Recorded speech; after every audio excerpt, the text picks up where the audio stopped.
دوستانو سلامونه او نیکې هیلې خدای دې وکړي چې تاسو ټول روغ او جوړ او د صحت په جامو کې راته پټ وئ. لکه څنګه چې تاسو پوهیږئ ما سره څوک ناست دی، یعنې دا خو زمونږ ټول هیوادوال پیژني، ځکه چې هغه څوک به داسې نه وي چې ما سره خوا کې شخص ونه پیژني. او بیا هم تاسو ټولو ته د لونګي چینل ته ښه راغلاست درته مې خدای دې وکړي چې تاسو زمونږ دغه د چینل زمونږ د یوټیوب چینل چې کوم دی د دې ویډیوګانې تاسو خوښې شي. خو ما سره نن څوک دی، یعنې شعر او شاعرۍ په برخه کې نن را سره دی موږ سره تکړه ژورنالیست او همدې تر څنګ یو ښه لیکوال او یو تکړه شاعر عزت الله ځواب صاحب را سره دی. ځواب صاحب د ټولو نه مخکې خو ستړي مه شئ. ډېره مننه، خوشحاله اوسئ نوري صاحب تاسو ته او ستاسې د چینل لیدونکو ته مینه او سلام ډالۍ کوم. قربانم شمه. ځواب صاحب یعنې د تاسو نوم مې اورېدلی و ډېر زیات، خو تاسو مې نه وی لیدلي، ځکه چې ستاسو هغه شعرونه چې تاسو ویلي وو مخکې، یعنې په رسنیو کې یا په ریډیوګانو کې ما اورېدلي وو، خو زما دونه زیاته مینه پیدا شوې وه چې زه به کله د ځواب صاحب سره مخامخ کېږم. او خو نن راته هغه احساس، هغه یعنې چې زما په زړه کې چې کومه تمنا وه هغه مې نن پوره شوه چې ما سره ځواب صاحب ناست دی. نو ځواب صاحب راځو ستاسو د ژوند ته. نو ځواب صاحب که دا راته ووایي چې د کوم وخت نه تاسو د شعر او شاعرۍ ته لاس کړی؟ زه نوري صاحب په لیسه کې وم، لیسه کې وم، شوق خو مې د ماشومتوب نه و، خو بیا لیسه کې وم چې د شعر په نامه ماتې ګوډې به مې دا 11 سیم کې وایه چې 1350 کال را په دې خوا زه شعرونو په نامه او تی بہت لیکم، نو بس خلک والا خوشحالیږي، ستا غوندې دوستان مې پیدا کړي دي او زه هم ډېر خوشحاله یم. ما به ته د تلویزیون په سکرین باندې لیدلې او نږدې نه در سره بلد نه وم. نو دا هنر او ادب دا داسې یو اړیکه ده چې که څومره هم سړی سره لري خو یو بل سره پیژني. اوس چې سره ناست یم در سره خوشحاله یم. قربانم شم، ژوندي دې وئ. نو ستاسو اکثره شعرونه چې زه اورم ځواب صاحب، نو په هغې کې ډېر داسې طنزي شعرونه دي چې کله کله زه اورم ما ته ډېره زیاته داسې خندا راځي او ډېر جالب شعرونه لیکئ. یعنې دا خلک وایي چې په هر چا باندې یو د شعر الهام راځي. آیا دا خبره څومره رښتیا ده؟ یاره رښتیا هم ده، دا خو الهام خو شته دی. ځینې خلک په زور هم شعر لیکي او فرمایشي شعرونه هم لیکي، خو احساس هم پکې دی، احساس هم پکې دی. او الهام هم داسې شی نه دی چې اوس بازار ته لاړ شي او په پیسو یې واخلي که نه، خو بس الهام سړي ته راځي دا چې مطالعه وکړي او بیا د یو څه نه اغېزمن شي، یو چا سره مخ شي یا یو پیښه وګوري یا په چا یو زړه خوږ شي یا په څه شي خوشحاله شي که نه، نو بس الهام ورته کېږي، شعر لیکل کېږي. بالکل، یا یو څوک په چا باندې ښه ولګېږي، ښه ولګي هغه کې خو بیا الهامونه یاره. قربان شم ځواب صاحب. نو زه وایم چې ډېرې خبرې به نه کوو ځکه چې لیدونکي په تمه کېږي، وایي چې ځواب صاحب دی. نو ځواب صاحب نه مونږ یو طنزیه شعر اورو. یو طنزیه شعر زما چې نوی شعري. زما شعرونه خو به تکراري اکثره، خو خدای دې وکړي چې ستاسو د لیدونکو خوښ شي. یو خو داسې شعر یو څلوریزه وه چې په ټکو کې رالوی شو او په ټوپکو کې رالوی شو. چې په ټکو کې رالوی شو، په ټوپکو کې رالوی شو، واه، او ایله پاکو بکو سرسندکو کې رالوی شو. په ډېر ټکو کې رالوی شو، په ټوپکو کې رالوی شو، ایله پاکو بکو سرسندکو کې رالوی شو. ډېر ښه، ډېر ښه. او نړۍ چېرته روانه ده موږ اوس هم بېتبه ویو. نړۍ چېرته روانه ده موږ اوس هم بېتبه ویو. او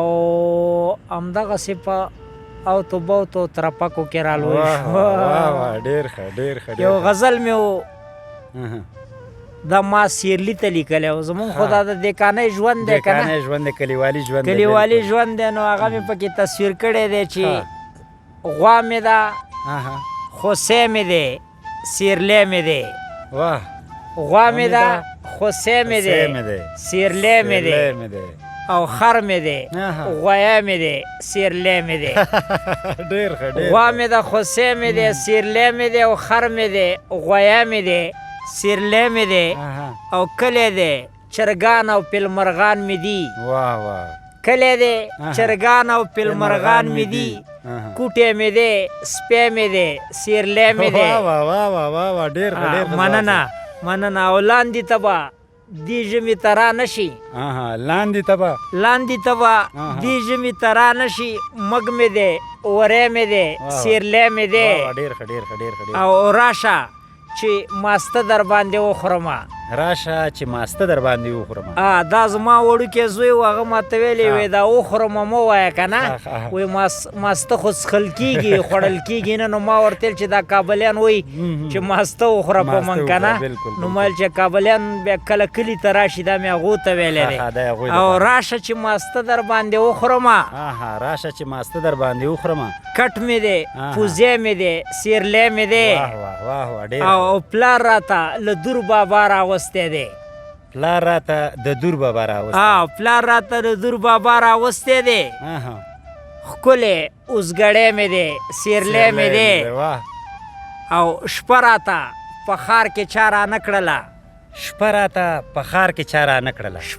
په ښار کې چا رانه کړله زه یمه لمسی مې دی سیرلی مې دی او صبر شئ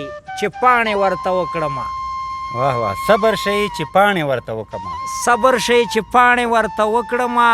غټ بشي بچی مې دی سیرلی مې دی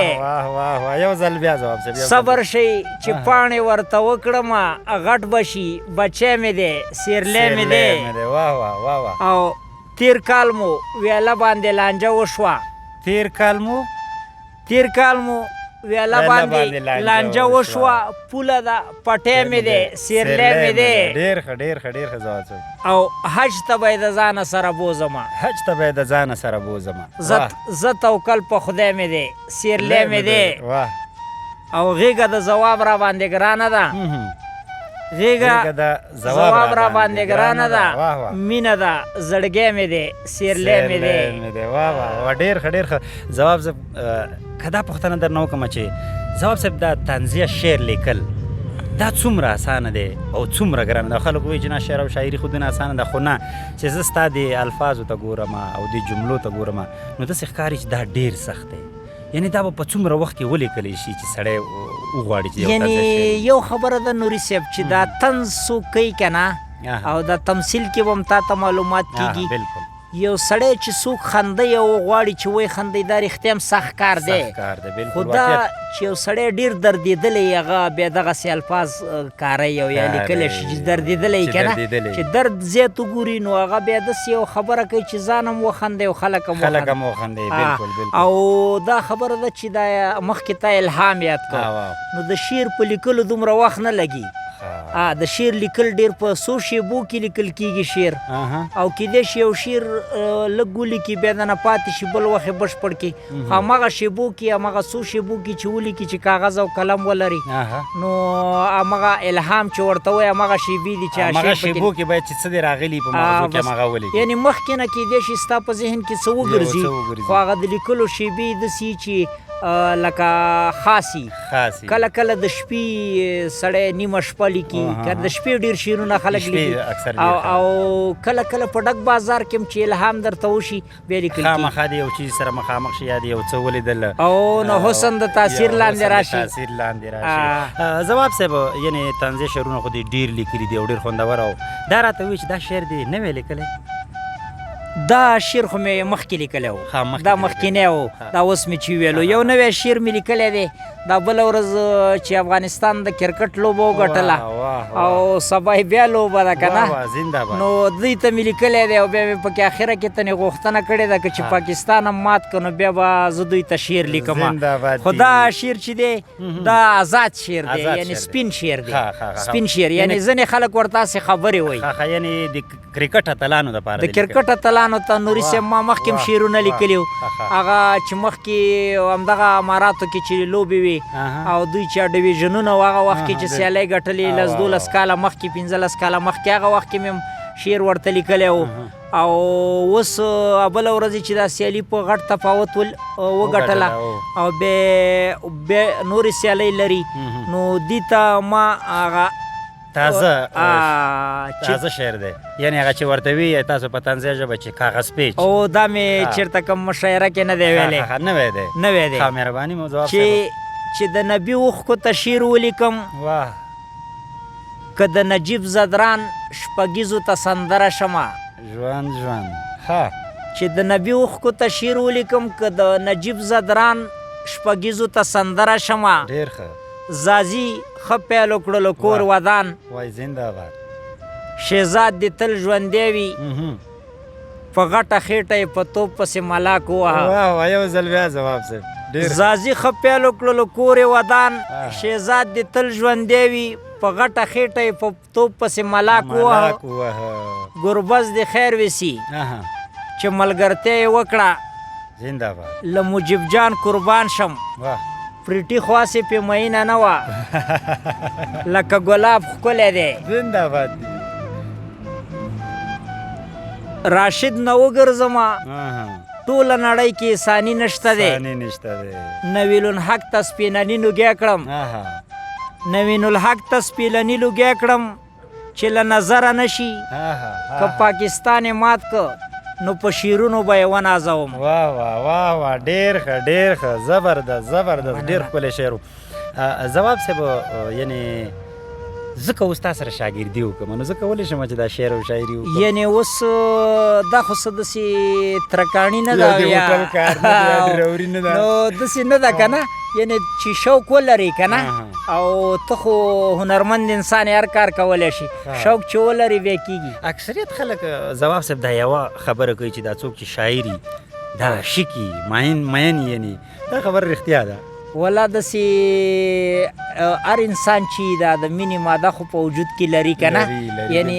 هغه مینه خو په ټولو ژوندیو موجوداتو کې شته دی خلک وایي چې د بوټو سره مینه وشي نو بیا تر ډېره تازه وي ژوندي دام نباتات دي که نه نو حیوانات خو لا څه کوي او انسانان خو په مینه ژوندي دي بې مینې ژوند خو مرګ دی او زه هم داسې ناکام غوندې مین پاتې واه لیدونکو تاسو خو ګوره ځواب صاحب نن چې هر څه وي ګوره رښتیا وي ګوره خو دې خو خبرې به پکې نه وي ژوندی دی ځواب صاحب قربان دې شمه چې نن زما هغه غټ ارمان هم دا و چې زه د ځواب صاحب سره کښېنم او د ده یو څو هغه طنزیه شعرونه یعنې زه واورم او هغه هم په ژوندی بڼه چې زه ورسره ناست یم ځواب صاحب ته دې شکل نه ماته داسې هر وخت چې ښکارې خاندې او ټوکې او ټکالې کې یو ټوکه دې هم پکې نو ټوکې خو ډېرې دي که نه بلکل نو لیدونکو غوږ شئ ګوره ځواب صاحب ته دا خامخا د سره یو جالبې ټوکي او یو پوډري ته چا ویلي و چې راځه د جمعې شپه ده او د جومات ته به لاړ شو مونځ به مو وکړو خیرات خلک راوړي دا د کلي خلک خیرات به مو خورو پوډري ورته ویل چې هسې به راباندې مونځ وکړي او خیرات میرات به نه وي ډېر ښه ځواب صاحب یعنې تاسو ماته مخکې ویلي چې زه ځمه چېرته روان یم او ډېر وخت دې نه نیسمه خو په دې اخره کې یو چاربیت ورته وایي که یو چاربیت راته وړاندې یو څلوریزه به درته ویم مهرباني هماغه چاربیت یې که څلوریزه یې بولې ډېر ښه مهرباني او وی نه کېږي اشنا گزاره ګرانه ده نه کېږي اشنا گزاره ګرانه ده او تا سره زما گزاره ګرانه ده نه کېږي اشنا گزاره ګرانه ده تا سره زما گزاره ګرانه ده او ته لکه شیده لکه پیروی واورئ ته لکه شیده لکه پیروی او زه لکه ملا گزاره ګرانه ده واه ډېر ښه ځواب صاحب نو دا راته ووایه چې کله به ما سره مېلمه شي چې بیا شپې یعنې زه هم درته هغه ماته ګوډ او شاعري وکړم خو دا واده به را سره کړي نو یو شپه به کینو بنډار به کوو داسې ښه رباب او منګي هغه غوث الدین ته به مو یو سم به کینو صحیح ده په سترګو ځواب صاحب وخت هم ونیولې تاسو نه ډېره مننه چې دغه قیمتي وخت هم مونږ خوشحاله دې کړم چې را سره کېناستې هر کله زه ستاسو په خدمت کې قربان دې شم دا دې روغ لره کامیابي دې غواړم چینل دې هم کامیاب شي دا زموږ د لونګي سره دا چینل هم در سره خوښ کوي قربان. چې دته هم څه پیدا ورسیږي ټول عمر تاسو خندولې خوشحاله سړی دی. قربانم شم ځواب صاحب ډېره مننه قربانم شم. دوستانو تاسو خو اورېدل ځواب صاحب هغه شعر او شاعري چې د شعر او شاعري زمونږ هیوادوالو ډېره زیاته خوښېږي ځکه چې د شعر او شاعري کې اکثریت طنز ډېري او د یو طنزي لیکوال هم دی او همدې تر څنګ چې دی د یو تکړه ژورنالیست هم دی. دوستانو بیا چې همدغه شان دي په لونګي چینل کې د یو تکړه بل شاعر سره مخامخ کېږو تر هغې مو په پاک الله سپارم د خدای په امان.